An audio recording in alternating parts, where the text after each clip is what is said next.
Don't be afraid to feel and take time every day to do just that, to be curious about your own feelings and to be curious about how everything you're doing, experiencing, how even the conversations we have are always infused with all these levels of feeling and being that we're not always aware of them.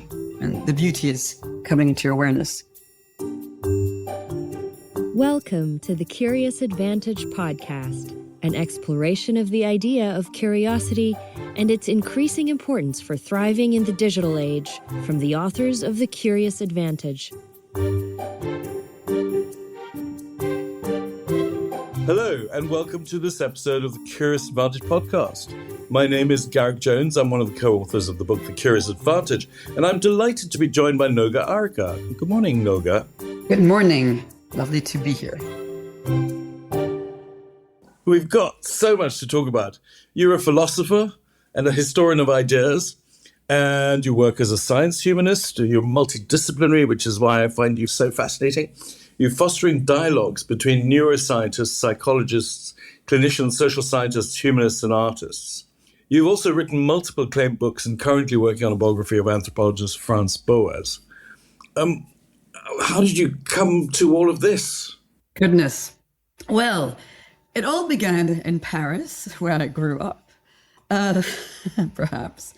I did tell the story a little bit in my latest book, The Ceiling Outside, The Science and Experience of the Disrupted Mind, which came out about just over a year ago. And I did tell the story at the beginning because the book is about the mind, the brain-body nexus, really, and the sense of self, the embodied sense of self. And these are questions I started asking myself when I was really a child. I think I've always been weirdly obsessed with consciousness and what is the self and how do we think and how does it all work? But I was never good in math. I was terrible at math. And in France, if you weren't good at math, you could just forget about even thinking of going into biology or anything like that, or even medicine. I think I would have been probably a good doctor. But that didn't happen. And so inevitably I went to Britain and did my undergraduate, all my studies in London. And I studied first philosophy in the analytical mode. And I studied that along with German, which was a degree they had to create for me because there were no connections between the two disciplines at the time. But, and then I realized quickly that even though what I liked most in my philosophy degree were I guess, was ethics and philosophy of mind. But what I really quickly realized that the questions in philosophy were just biting your own tail. There was nothing feeding the conceptual argumentation. And so after some other journeys, my journey is actually a bit more complicated than all that, but basically after a while and going to America and working with an archive of books and doing this and doing that, I ended up going to the Warburg Institute and did their MA in history of ideas about the Renaissance, and then did my PhD on the mind-body relation in the late 17th century. So I went into the historical arena, early modern period, I suppose 17th century, I could still call it my century because, when you go into these things, you choose your period and you stay there in a way. But the time of the scientific revolution, of the revisions about, ways of looking at the mind, which were suddenly mechanistic, and the problem of the soul, what do you do with the soul, to me were equivalents to the ideas, to the anxieties that were floating around, especially then in the late 90s, about consciousness that were being debated in the cognitive sciences, even though people there were not reading history. That's right. I love the Warburg Institute. We've interviewed and had Bill Sherman, who's the director at the moment, on this podcast. And we like to think of the Warburg Institute as a home of curiosity sometimes because you really find fabulous people doing incredible research to an amazing level of detail. And it's beautifully open. It doesn't have to be in one métier. You can work across all the diverse areas. It's wonderful for that. I'm interested in just talk briefly about the mind, and that was a revolution. Moving from a mechanistic. Where has it settled in your mind? What's the mind-body relationship and human behavior? What's the current thinking, do you think?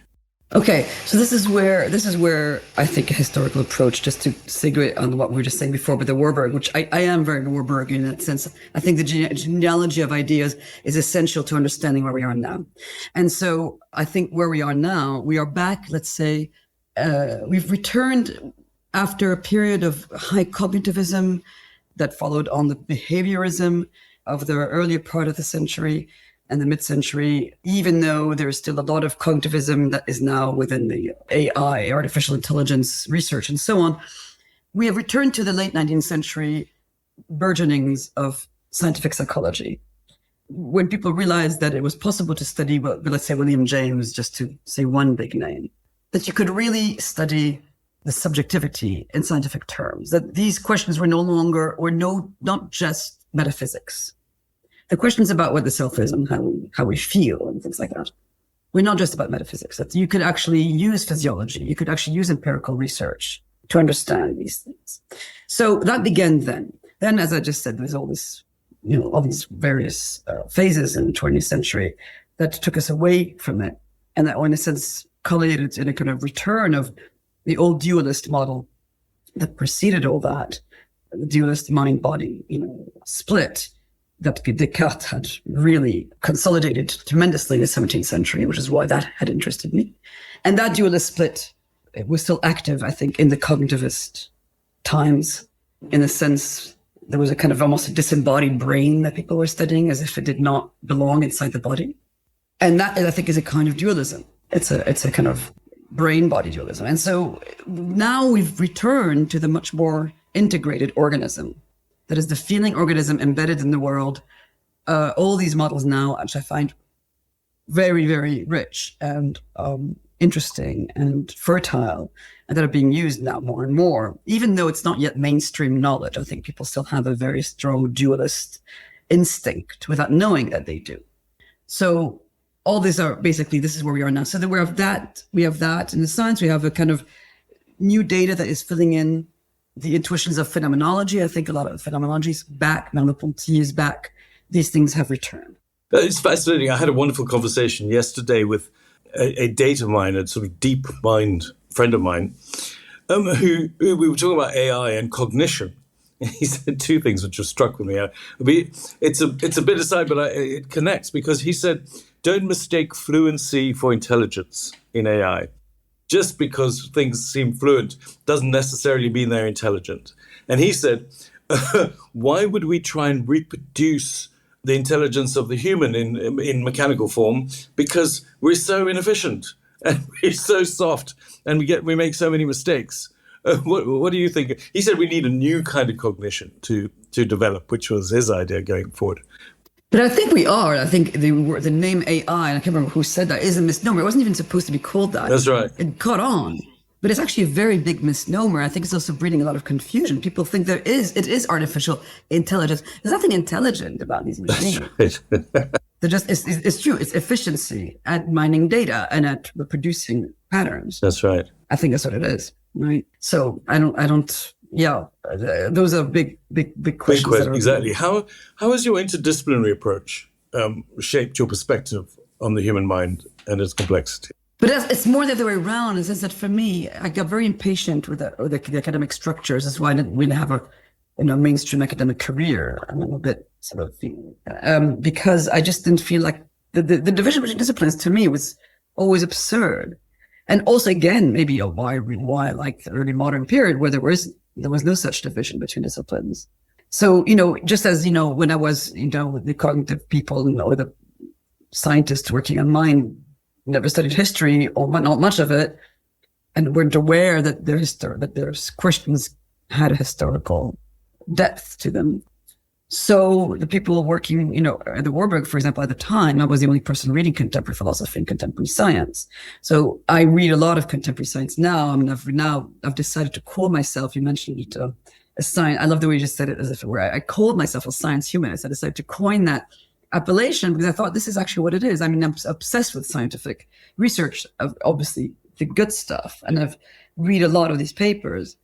And I try to keep up on this. And very few humanists or people outside the scientific fields actually bother, which is a great shame. Huge. The reason it's attractive to me is when you talk about the scientific method. And you can go back to Bacon and the development of the scientific method, which kind of underpinned everything. And yet these kinds of approaches, like the basis of science and rational thinking in an irrational world, are completely under threat, if you like.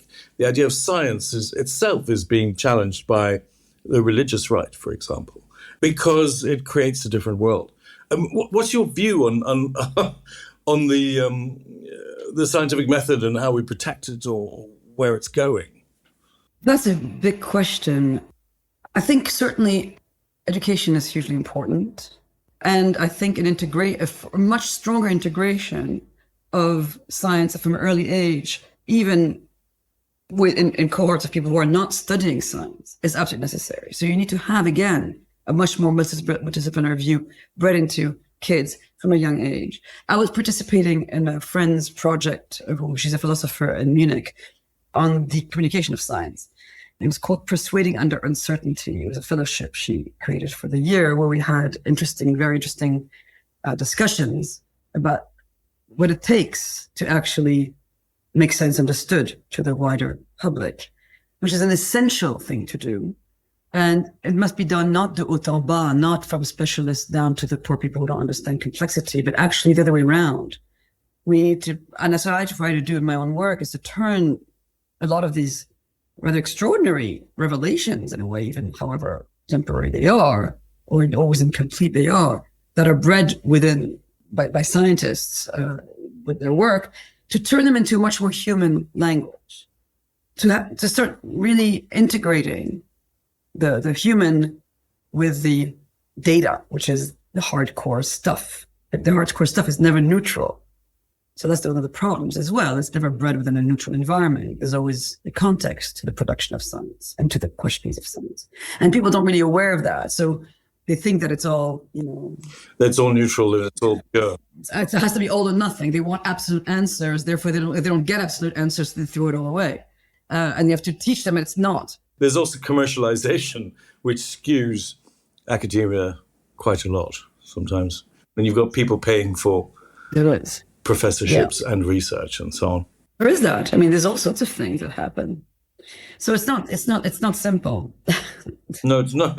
It's not simple. The world is complicated. But the commitment to, pure science and the idea of purity itself is all problematic. But the idea of that there is a neutral plane in which we are investigating the world. It's been fascinating for me the last 5 or 6 years, because there's been a huge trend on the organizational business side where behaviorism has really come back.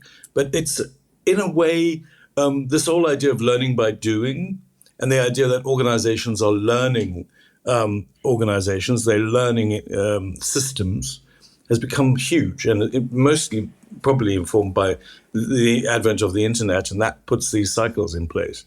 But at the same time, there's this trend for learning by doing, being in the world, to be critical or to not to accept things unless you can test them or prototype them or understand things.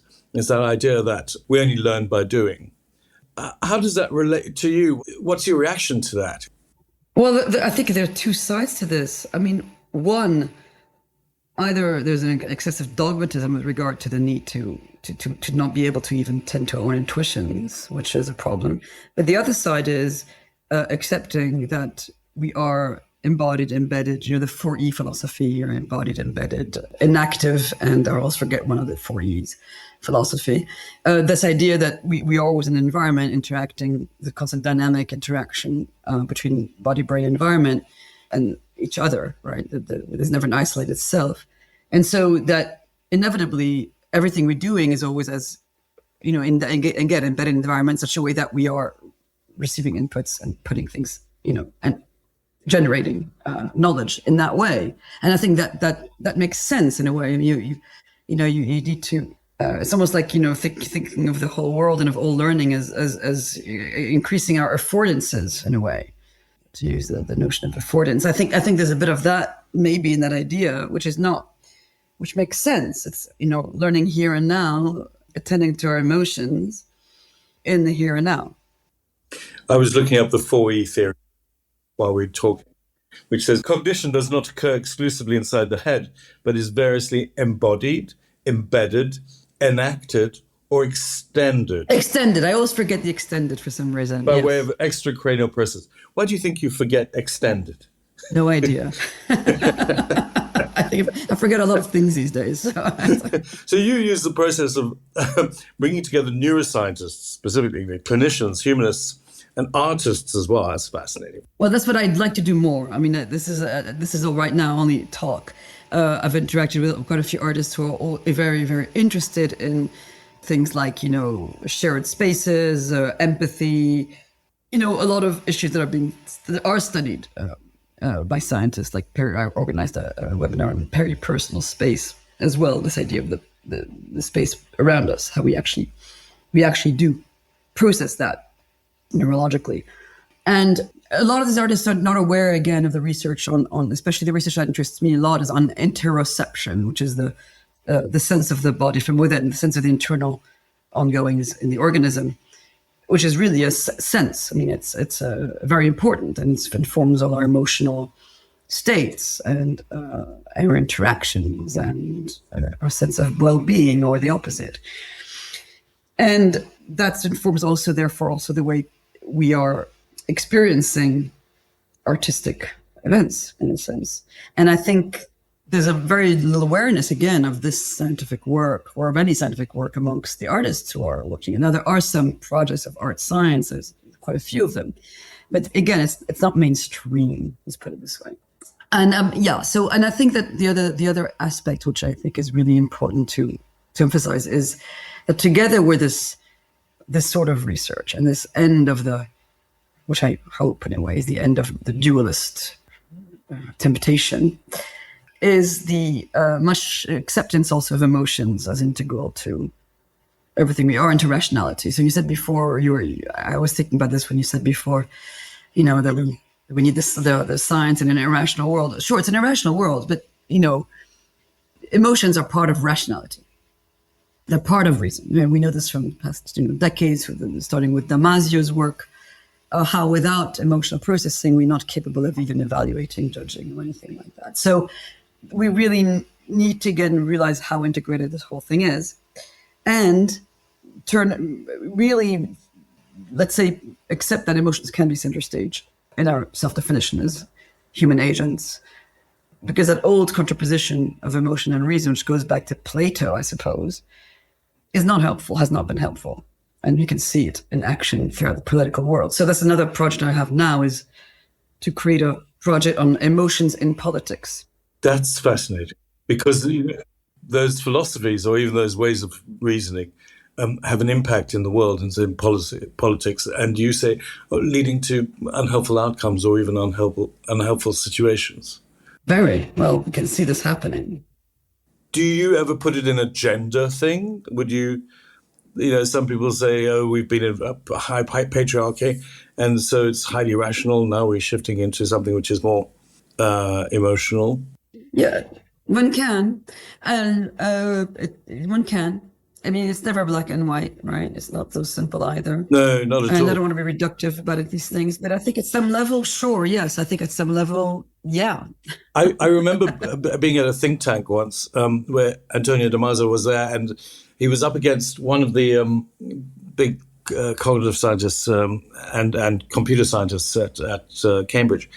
And they went head to head, and the idea that they went around was, will it ever be possible to upload a human into a computer? Which is a great question. And of course, the computer scientist said, yes, of course, it's all about data, blah, blah, blah. And Damasio said, well, absolutely not. We are emotion, and we are the sum total of the emotions that we experience on a daily basis and throughout our life. And you cannot upload that. And the fact that you cannot upload that means the essential part of our being human would never be able to be uploaded. Yeah, I'm 100% on the Damasio side. I mean, he's an interlocutor, as a friend. And I think that what he had kickstarted, he and his wife, actually, Hannah Damasio as well, and their teams had kickstarted some decades ago, has really been very fertile. And I think the research on interoception that I was talking about just now before comes out of that. And you can even argue that at some level, it's part, let's say, of what's called the effective turn in neuroscience that happened in the 90s. There was Joseph Ledoux as well, who was very important at that time. He works quite differently. Antonio Damasio's contributions, I think, also very, very interesting, also in how he looks at our these emotional processes or feeling processes. He distinguishes between emotion and feeling. Yes. Coming really out of, how that we are evolved organisms. I mean, I think a lot of the problems in our self-understanding begin when people forget that we are evolved biological organisms and we're much still closer to single cells than we are to hardwired machines. We are a collection of evolved single cells. We have evolved out of that and of those, as Damasio showed beautifully, out of those, creatures. And we started with, perception, reaction in the environment, and gradually our nervous system, if you like, became more and more complex, ended up being also about reaction to internal events. But really, while we are all still reacting to external events all the time, so we are in a constant dynamic relation with the environment, and the homeostatic processes at work to maintain our body within a viable range within a changing world is what actually ends up making us who we are and the emotional creatures we are. So think of machines as we're not at all just data crunching machines. Our sense of self is not all about what we know. Yes, never was. And in my book, one of the aspects of the book was also about my mother's dementia. She started developing dementia while I was writing, and it started to appear while I was writing, and it realized, yes, the sense of self, her sense of self, in a sense, remained. I mean, her identity remained, even though she forgot everything. Yeah, she still had the because her affective self was intact, untouched, and that's what is the core. So it's a very sad view of human life to think that we're just data crunching machines with no subjective experience. I mean, that's very behaviorist. That's really returning to the 50s. So we're talking about Antonio Damasio. And who else is inspiring you in this area? Well, one person who's a tremendous writer is Siri Hustvedt, who's a novelist and essayist who's written a lot about art, but also is extraordinarily knowledgeable about science, and the same kind of science is the one that interests me. We know also some of the same people in those areas. And she has been making incredible sense about the emotional feeling, human and consciousness, all the questions, and how so many of these questions regarding, for example, AI, since this is an important part of this themes, are completely misguided, and how we tend to forget. And she is also very much a feminist, and you were asking about gender. She does actually put this together with this kind of male need to kind of fantasize about a kind of immortal, non-biological organism, because I think it's something maybe uncomfortable about remembering that we actually all born, conceived inside the body of a woman, that we are all born we are biological creatures and mortal. And there's a refusal of mortality, is a refusal of this idea that there could be some immortal entity, is maybe a kind of male fantasy at some level. So I think that's one of the things she does talk about. I mean, her essays are fantastic, and she's profoundly knowledgeable and profound thinker. And so that she's been a great friend and interlocutor and inspiration for sure. Not many people like her. What about, I don't want to call it the metaphysical, but what about the idea of the self beyond the physical? You can go completely scientific and say there are electromagnetic impulses that we communicate with at another level and we may not be aware of. But you could also say that there are, transient quantum effects. So yeah, people do. There's also theories. Yeah, all these theories about us beyond just being in the body. I don't feel the need for that. Okay. Again, those are the questions that have no answers really, so that I accept. I know, but I'm interested in things like psychic awareness. For example, how is it that people can know, and do they know? The work of Rupert Sheldrake, for example. How does your dog know that you're coming home? Yes. When you're 11 miles away, these kinds of things. We don't know, but there's a lot about physics. We don't know. I think we don't need metaphysics. Physics is complicated enough. Isn't that true? I mean, that's the point. That right? is the point. I mean, we call metaphysics ultimately what we don't know about physics. in a sense, which is what enables us to say, I don't know. I mean, I think even communication, look, even language, how is it that we are able to communicate ideas in the forms of words that are just basically vocalizations of, how does this work? That's right. How does any of this, what we're doing now, work? Exactly. Look, even to be able to communicate on a screen, I mean, the perception of this 2D image that actually translates as all this. How the hell does this work? We don't know. We don't know how we're experiencing it. We don't know half the story. So that's enough in a way. You don't have to posit anything positive to the fact that we don't know. We just don't know. And it's good not to know. I think it's great not to know. But, again, curiosity, since this is about curiosity, I think it's all about precisely keeping that curiosity alive, to be aware of it. If you don't have the curiosity, you don't know what you don't know, you become an idiot. Exactly. We start as idiots and we end as idiots. Exactly, right? I mean, if you need to be able to always ask yourself, how the hell does that work? And if you don't have the answer, it's fine. But at least ask the question. I've got a curious question about art, just to go back to art. Who are the artists that you are intrigued by at the moment, living or dead? That's a really difficult question. I just was at the Biennale in Venice. It was the Architecture Biennale, but I saw the show at the Porta della Dogana from the Pinot collection, and there were some really interesting people. Actually, the person I find really interesting right now, and again, I don't know if you know if it's art or not, it doesn't really matter. It's this Korean artist, Kim, I forget her name, I'm sorry, who makes these films of herself standing in a city, in a road, and Kim something, and she's very, very interesting indeed, because precisely. And why do you find her interesting? Because it's about the experience. First of all, it's a kind of experiment, and in a kind of partly sociological experiment, but a bit more than that. What is it to be looked at? And who are the people looking at you in the street? And what way? What are their reactions? I mean, you can see the different streets. For the ones there that were on show there were in Shanghai, Seoul. I think Seoul or Tokyo. Actually, I can't remember. I think Seoul, New Delhi, and New York.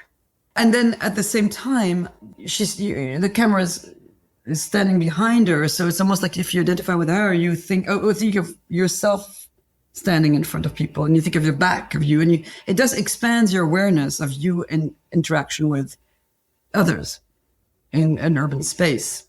And I find that just very, very compelling. I was, again, I don't know if it's art or not. I just very much, all the pieces there, I find that quite striking. But there were some beautiful paintings of Agnes Martin, who I've always loved.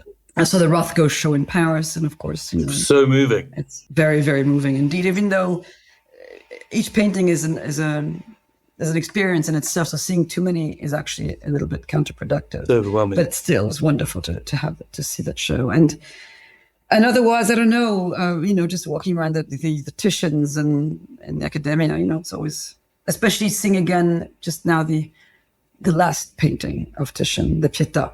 Yeah. Which is probably, I think, one of the most moving paintings in the world.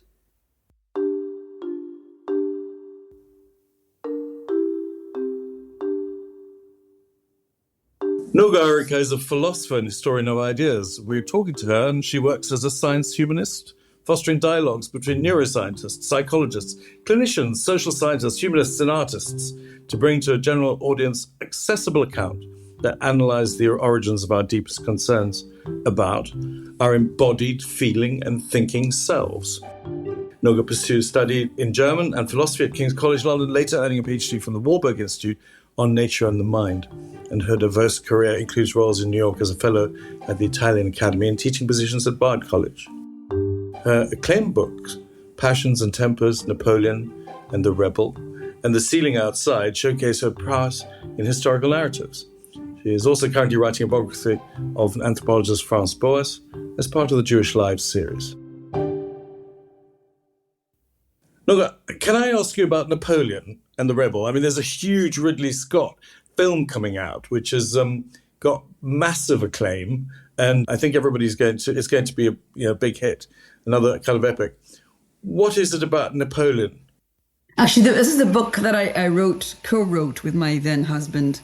I was pregnant with our first child when we were in New York. It was a kind of fun parenthesis in a way, because it's nothing to do with anything either I do or he's a Renaissance historian. But it was a fun project to do. It was on Lucien Bonaparte, who was the brother, the only intelligent brother, in a sense, of Napoleon, and who was one who challenged him and turned down offers of being king of anywhere because he wanted to stay with his beloved bourgeois, non-regal wife. So it's a kind of wonderful story that we thought at one point should be a film, but that didn't happen. And it, in a sense, yeah, I mean, I suppose now that I'm writing this, I'm not at all a biographer, and I was commissioned to write this biography of Franz Boas, and I was realizing just the other day while writing, well, I suppose, yes, I did write a life of Lucien Bonaparte as well. It's a very different exercise from dealing with ideas, but it's actually really good to try to go into the mind of someone in the past and reconstruct history through their story, reconstruct a very interesting time through their story. So that's, in a sense, what I can say. I'm very intrigued by this Ridley Scott film. I didn't know it was coming out now. One of the best books I've read, actually, one of the best books I've read in my life, which was part of my summer reading last summer, was by a guy called Benjamin Labatut, and it was called When We Cease to Understand the World. And I wonder if you'd come across it. I'm going to send you the link. Benjamin is an Argentinian who wrote this book in Spanish, and it's been translated. It's a very thin book, When We Cease to Understand the World, and it's about 6 physicists who have changed the world, but essentially changed the theory that underpinned physics. So you could include Einstein in there, Niels Bohr, and there's some others. So it's about they recreate a completely new way of understanding the world. When the world ceases to have meaning, they destroy the old, they create something new. But the fascinating thing about this book is that process has a huge impact on them personally and on their body and on their lives. And this book is a story of unintended consequences, incredible genius, but at the same time, the tragedy that accompanies each of them and each of their lives as they reconstitute the way of seeing things. Yeah, When You Cease to Understand the World is a great title, I have to say. Yeah.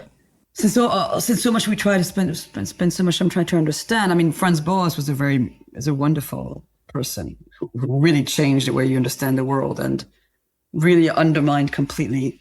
I mean, he's the one who really came up with a new way of doing things. But to the biological racialism that was so prevalent at the time, and of course became even worse. But he really did manage to show up how wrong-headed these theories were, and worked through empathy as well. I mean, that was very important. So he's a incredibly interesting figure, and in a sense, today I think he would have been perhaps a psychologist. Yeah, he was really interested in the human mind and what was universal about the mind, and where cultural difference came from.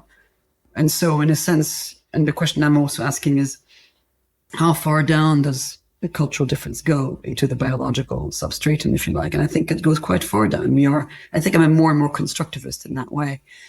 I mean, there is a universal nature, but we do have the cultural. The culture is very important. So, and he really did bring so much to the table. I mean, he's an incredibly important figure.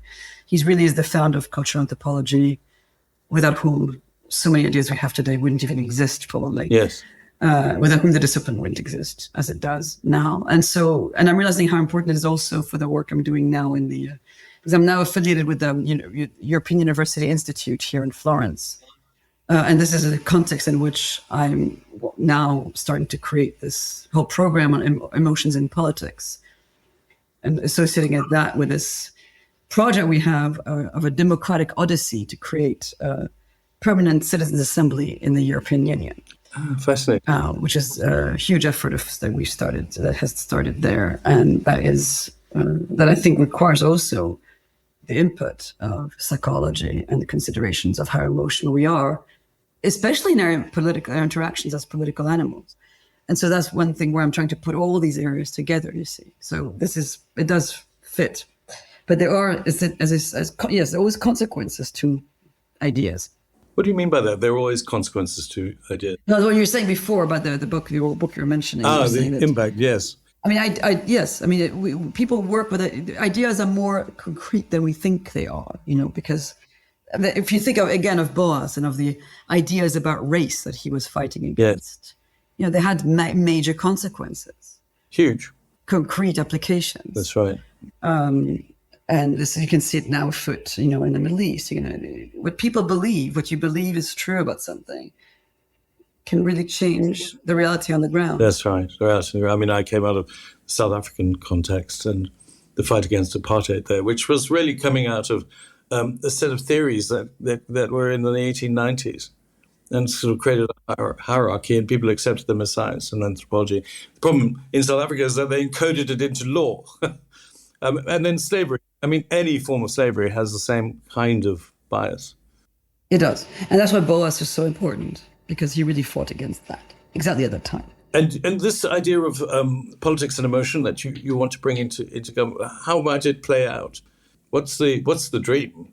I think it's part of my general agenda, in a sense of bringing to bear this work. This is a very incredibly rich work happening in the scientific community now, especially to do with affective neuroscience and psychology, to try to understand exactly how we function as intersubjective beings. And this happens very much in the political realm as well, how we react to each other. These things, try to really put together disciplines that don't talk to each other at all. People who are working in policy tend not to have any training at all in psychology or any awareness that, for example, emotions have become center stage in the way we define ourselves. They're still functioning very much according to a kind of, at least the remnants of a kind of cognitivist framework. Rational choice theory is still kind of the starting point for a lot of elaborations, training, and political, even negotiation. And I think that we need to really change the way we do these things, and that could actually have an effect on how we practice political action. I really wish you all the very best with that program and project. May you have lots and lots of success with putting that together. How do you personally define curiosity? The wish to go beyond our comfort zone. Okay, I love it. I think to jump beyond what we know and what we feel comfortable with. And it has to be a little bit uncomfortable. I agree with you, but why would you say it has to be a little bit uncomfortable? A little bit uncomfortable, because otherwise there's nothing new. Yeah. It does have to be, it's uncomfortable negatively, so perhaps. We were doing the research about curiosity. There are lots of roots, but one of the Greek roots for curiosity is estrus, which of course is the cycle. But then it also relates to the idea of the gadfly constantly annoying the cow in the field. Right. And I or love Socrates constantly annoying people in the... Exactly. He was the gadfly. He was the gadfly. Poking questions to get people out of their entrenched positions. That's right. The pearl in the oyster, the bit of grit, the thing that actually causes a reaction or makes us look again at what we know or think we know. And Noga, what are you personally most curious about right now, other than everything? I don't know. Everything all the time. It's true. Right now, I'm still so concentrated on finishing the book. I think I'm just curious about about the details of Boas's life in my own little present.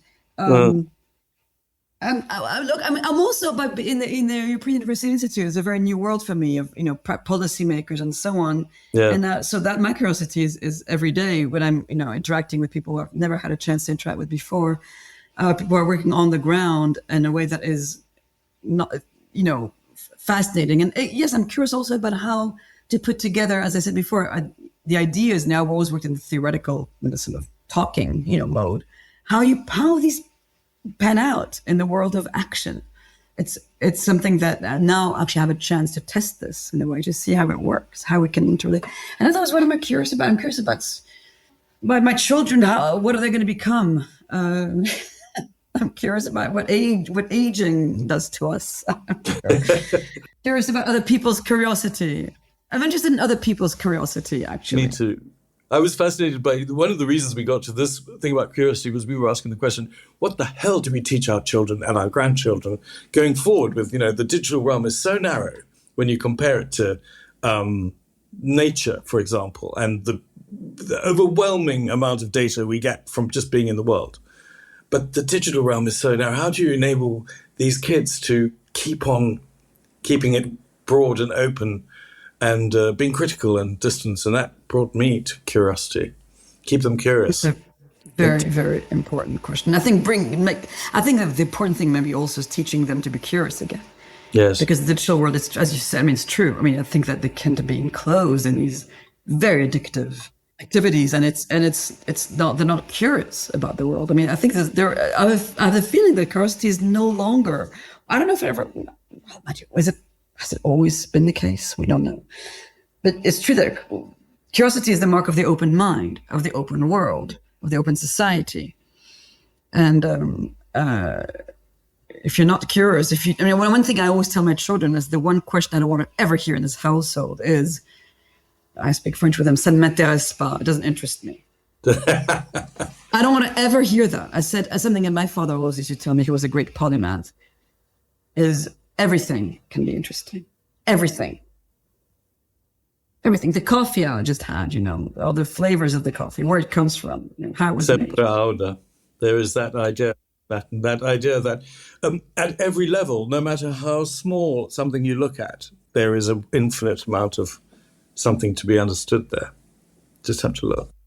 And our relation to the natural world, that is probably the most urgent thing we can be curious about. Yeah. It's not idle curiosity. Maybe the question is also, what's the difference in idle curiosity and productive curiosity? Completely.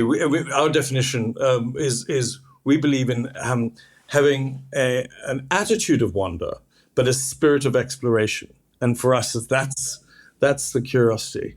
The two go hand in hand. What's over the hill? Well, let's climb the hill and get there. But that's something also that's also afoot, and also in a sense also in political situations. There's always the enactment of what's called the exploration trade-off. Yes. The two attitudes are always there within all animals as well. What is it safest to go and explore? I mean, what is it? Is it more worth exploring and getting new food, for example, and risking your life, or is it best to not get anything and at least not risking your life? So again, the comfort zone, or beyond the comfort zone. And what do we choose to do now? Do we stay conservative or do we explore? Yeah.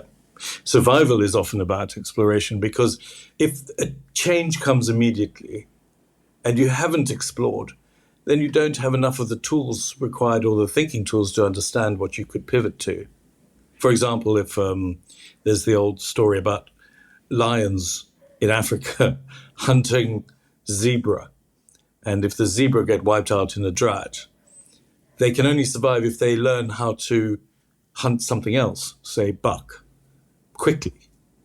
And it's that ability to pivot. And there's that idea that ants as well send out scouts, not only to find, I had a friend who used to put it from the Big Bang to the Big Mac.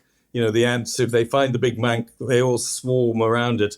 But if the rain comes and washes the Mac away, unless they've sent out other smaller units to find other food, they have a problem. So it's that idea of always, it's part of our survival. It's true. Humans are very good at surviving. They really are. We're also good at putting our head in the sand. We are. Things around us. We're very strange creatures.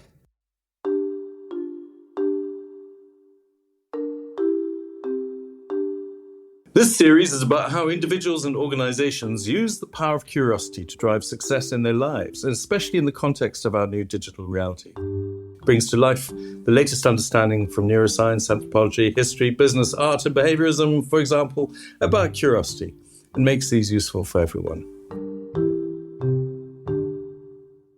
One last thing. If there's one thing to leave our listeners with, Noga, what would it be? Well, apart from be curious? Apart from be curious. Don't be afraid to feel, and take time every day to just do just that.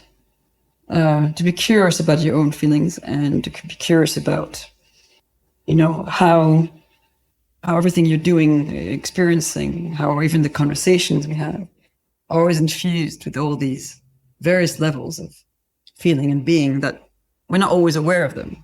And the beauty is coming into your awareness. That's most wonderful. Don't be afraid to feel. Thank you. Thank you so much for joining us, Noga. Appreciate it. Thank you very much.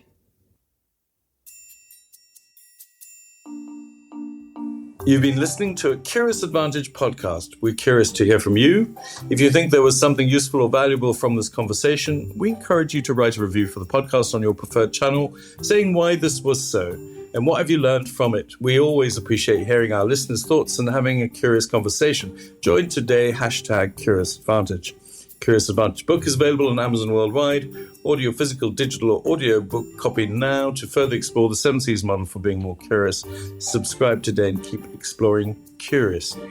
See you next time. Thank you for listening to the Curious Advantage podcast. The Curious Advantage book is now available to purchase on Amazon. Stay tuned for the next episode and keep exploring curiously. This podcast is produced by Aliki Palinelli and John McGinty and edited by Jill Damatak-Futter.